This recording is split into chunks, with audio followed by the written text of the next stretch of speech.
Di tengah-tengah yang namanya Pak Prabowo betul-betul concern dalam, karena berulang kali ya Pak Prabowo itu menyatakan dia mendapat mandat dari rakyat.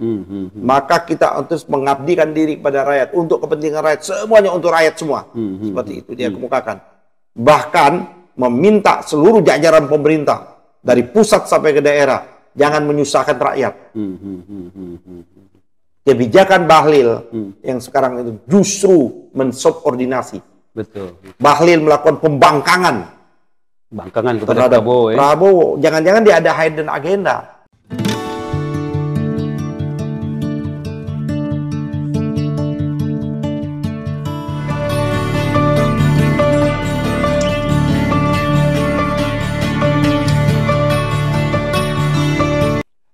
Bismillahirrahmanirrahim. Assalamualaikum warahmatullahi wabarakatuh. Pemirsa Masumi TV dan Ahmad Yani Channel dimanapun berada, ke seluruh pengurus Masumi di seluruh Indonesia dan juga teman-teman kita para diaspora di seluruh dunia, kita berharap terus menyaksikan acara kita Masumi TV dan Ahmad Yani Channel yang menampilkan topik-topik menarik.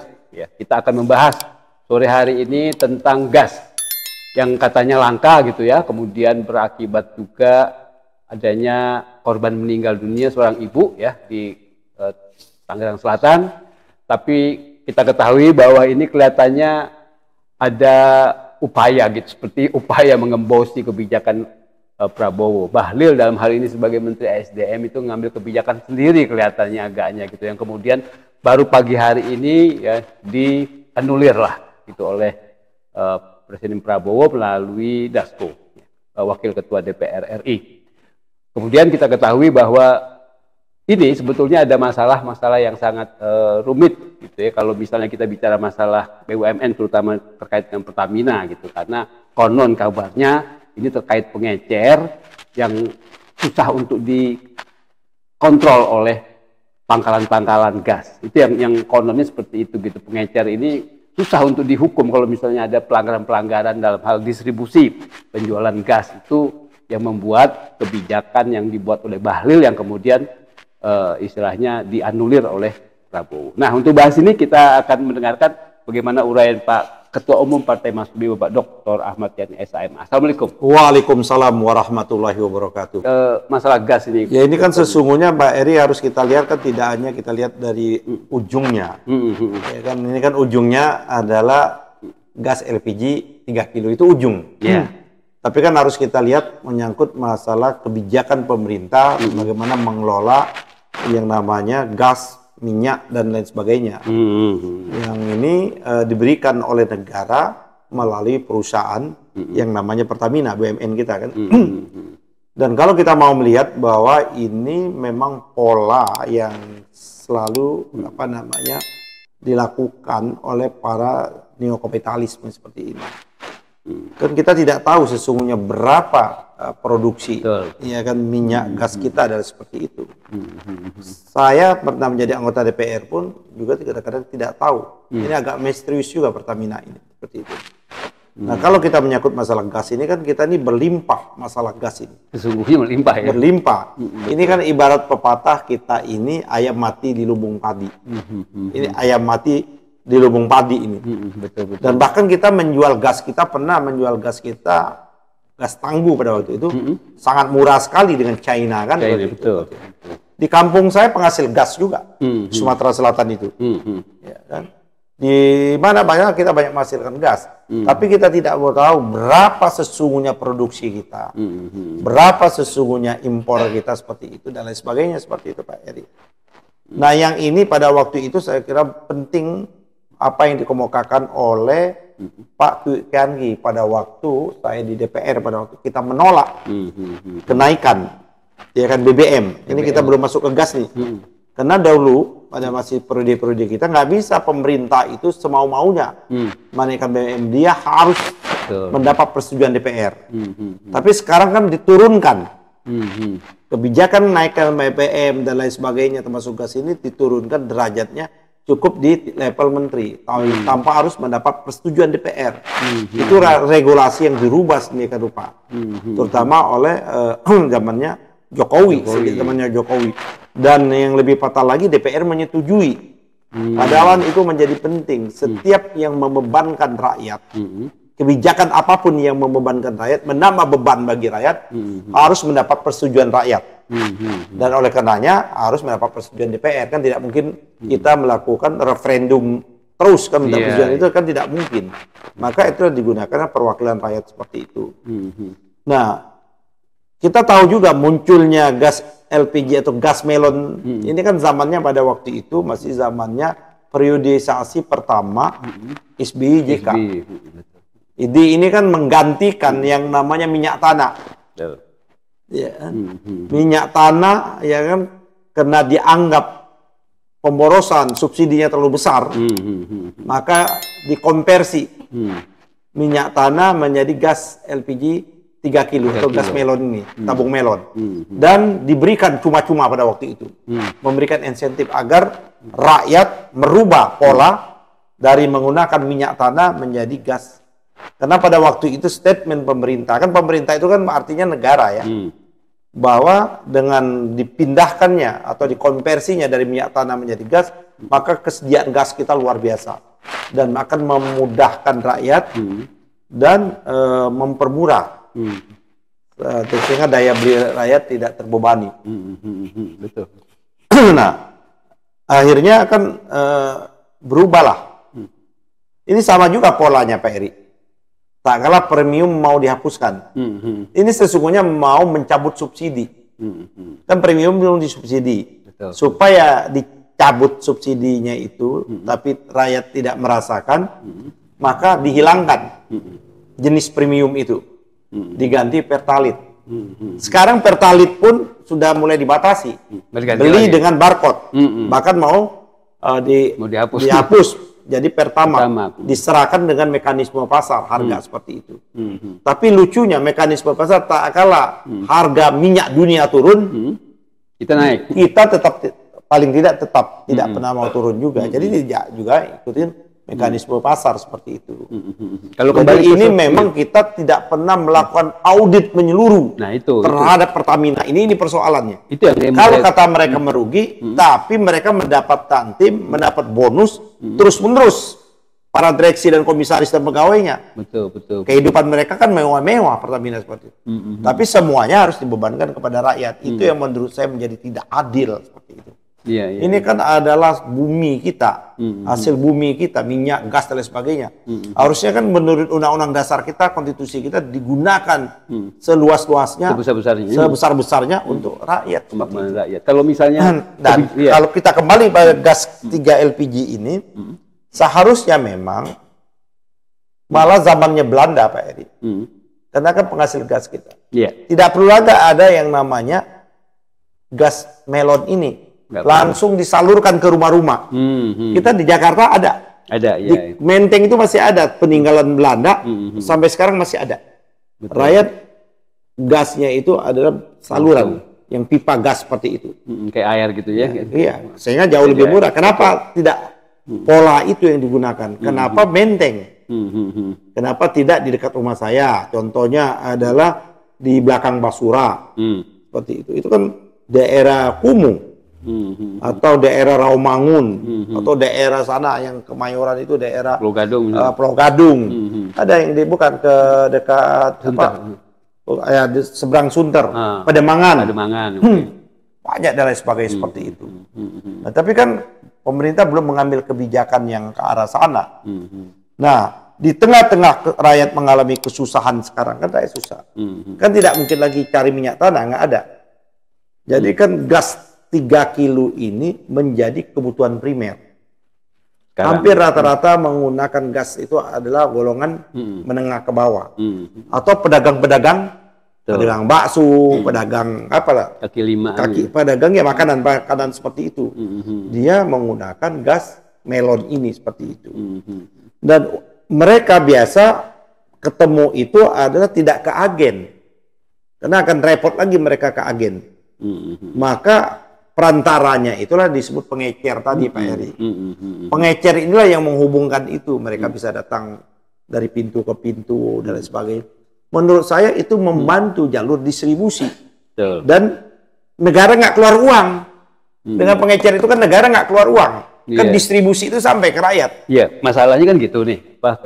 Informasinya kan kenapa kebijakan Bahlil ini yang kontroversi ini dikeluarkan karena konon pengecer ini kan menaikkan harga. Yang harusnya Sri Mulyani udah nyebut harganya sesungguhnya itu 18.000. Tapi di pasaran dijual 22.000. Saya kira nggak apa-apa. Nah, artinya itu kan rakyat gini loh. Pengecer itu kan rakyat kecil juga. Mana ada orang kaya menjadi pengecer. Gitu loh. Betul. Kalau menurut saya nggak ada masalah. Kan mereka mengambil keuntungan. Ini artinya meningkatkan derajat orang yang bawah menjadi lumayan seperti itu. Kenapa yang itu yang dipersoalkan pengecer? Kenapa nggak disoalkan mereka yang maling-maling mafia-mafia mengatur itu loh?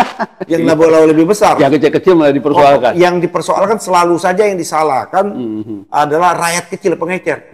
Kenapa mafia minyak itu, mafia gas yang sesungguhnya itu yang tidak diberantas, yang mereka mengambil keuntungan bisa ratusan miliar, puluhan miliar, bahkan triliunan bisa. Kok rakyat kecil berapa? 4.000 dia ngambil keuntungan, kan dari 8.000 dari 18 ke 22, 4.000 dia ngambil keuntungan. Kok diributkan, dipersoalkan seperti itu? Tapi yang mereka merampok nikel kita, yang merampok batu bara kita, ya. Sebagaimana diungkapkan oleh almarhum Faisal Basri, pada waktu kita tutup ekspor nikel, kan ada nikel ilegal yang dibeli Cina. Di Cina. Yang Faisal Basri menyebutkan namanya Bobby dengan Erlangga yang terlibat itu. Dan itu mendapatkan informasi dari KPK. Tapi sayangnya KPK hari ini belum melakukan, jangankan ke penyidikan, ke penyelidikan pun belum. Nah, jadi ini kita dibuat paradok betul. Di tengah-tengah yang namanya Pak Prabowo betul-betul concern dalam, karena berulang kali ya Pak Prabowo itu menyatakan dia mendapat mandat dari rakyat. Maka kita harus mengabdikan diri kepada rakyat untuk kepentingan rakyat, semuanya untuk rakyat semua. Seperti itu dia kemukakan. Bahkan meminta seluruh jajaran pemerintah dari pusat sampai ke daerah jangan menyusahkan rakyat. Kebijakan Bahlil yang sekarang itu justru mensubordinasi. Betul. Bahlil melakukan pembangkangan kepada Prabowo. Jangan-jangan dia ada hidden agenda, ingin merusak citranya Pak Prabowo. Jangan-jangan dia agen juga, seperti itu. Kita nggak tahu kan. Kita makanya jangan. Kenapa? Kok berani betul?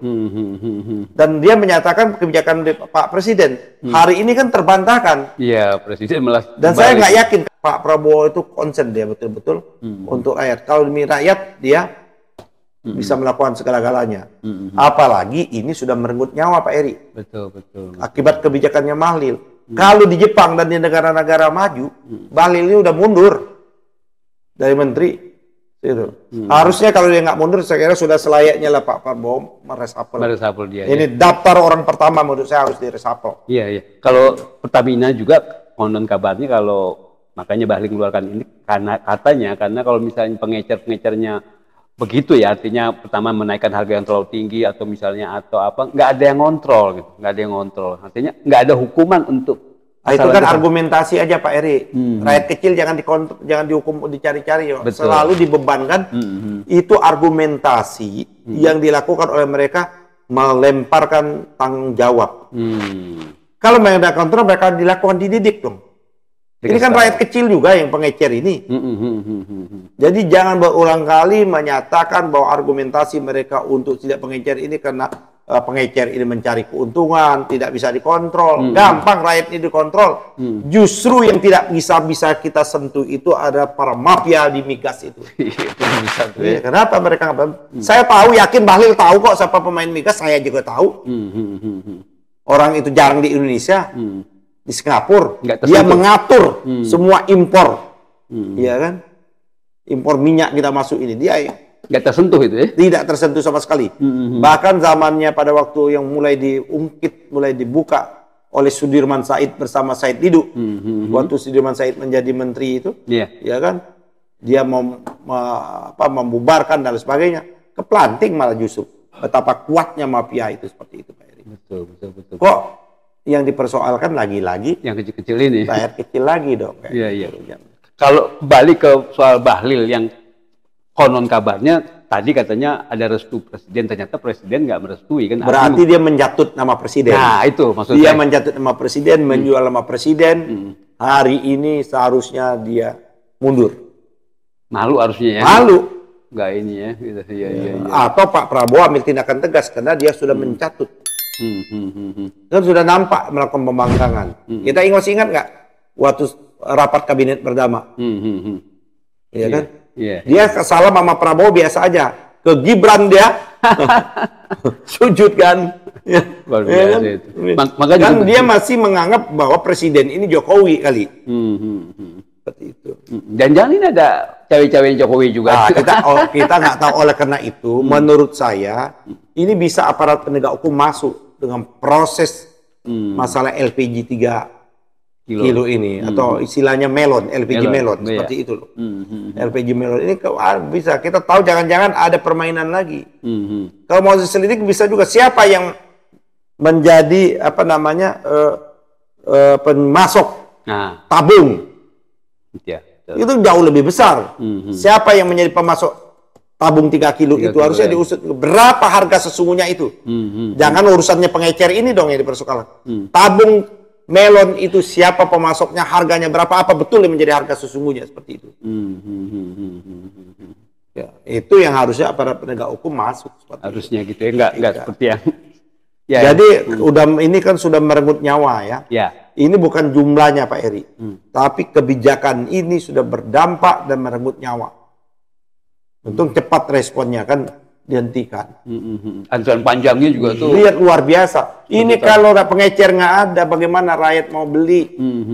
Tidak semuanya rakyat itu bisa menggapai yang namanya agen-agen itu. Pangkalan-pangkalan itu. Pangkalan, apalagi enggak kan dia derajatnya itu kan pangkalan, agen apa? Atau agen pangkalan? Agen pangkalan, pengecer. Iya. Kan tidak semua rakyat bisa ke pangkalan-pangkalan itu. Pangkalan ini artinya dia pengusaha menengah. Ya kan, atau kecil, pengusaha kecil. Pengusaha kecil.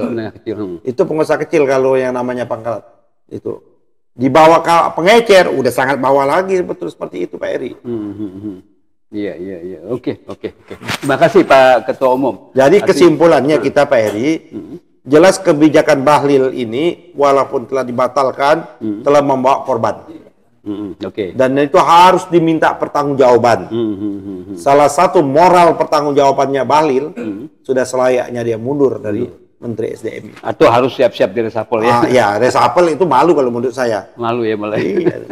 Oke, terima kasih Pak Ketua Umum. Pemirsa Masumi TV dan Ahmad ini channel, kita sudah saksikan tadi, sudah dengar bagaimana uraian Pak Ketua Umum soal gas melon yang mengorbankan seorang ibu di Tangerang Selatan sampai meninggal dunia karena mengantri membeli gas melon 3 kilo yang konon katanya sudah diputus langsung ke pangkalan, tapi sekarang dikembalikan, dianulir oleh Presiden Prabowo ya, yang menyatakan kembali ke seperti semula, langsung bisa kita peroleh di pengecer.